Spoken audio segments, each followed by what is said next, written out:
Sir breakup के भी किस्से आते होंगे आपके पास, दवा के बच्चों के? हाँ हार्ट सर, ब्रेक के बताते होंगे? सर बहुत आते हैं स्मोकिंग के और ब्रेकअप्स के। क्या बताते हो लोगों को ब्रेकअप के टाइम पे? सर देखो क्या होता है ना कि कई बार ऐसा भी अगेन मेरी लाइफ में भी कभी ना कभी तो हुआ ही है ये।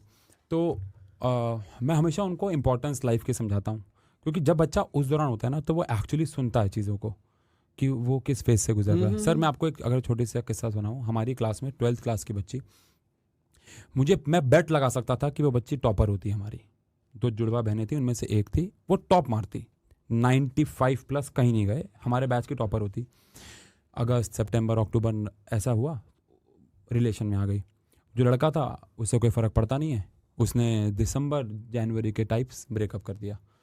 वो लड़की इतना ज़्यादा इंडल्ज हो गई उस ब्रेकअप की वजह से, इतना ज़्यादा नेगेटिव हो गई अपने थॉट्स को लेके कि वो पास मुश्किल से हुई। क्या बात कर रहे हो? तो मैं हमेशा से बच्चों को वो एग्जांपल देता हूँ कि वो लड़की, अच्छा अब लड़का तो कहाँ है, मैं ये नहीं कह लड़के की गलती है, नहीं, ठीक है, हाँ। मैं कह रहा हूँ कि उसने वो शायद टाइम गलत चुना या सरकमस्टांसेस ऐसे थे कि उसका भविष्य खराब हो गया, उसको अपना ड्रीम कॉलेज नहीं मिला, आज वो स्ट्रगल कर रही है जॉब्स के लिए।